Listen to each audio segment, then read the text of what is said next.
Você sabia que as dores da face podem estar relacionadas com o ato de apertar ou ranger os dentes, chamado de bruxismo?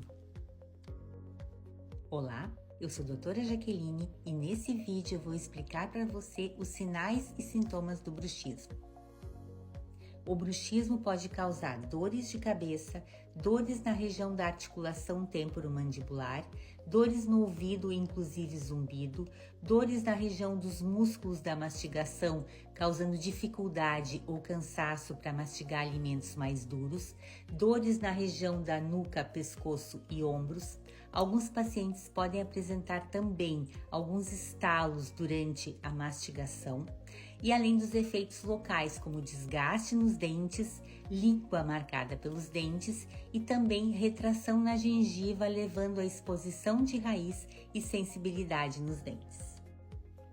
Portanto, se você sofre com dores na face e apresenta alguns desses sinais ou sintomas do bruxismo, é importante fazer o controle dessa condição para poder ter conforto e garantir a longevidade dos dentes.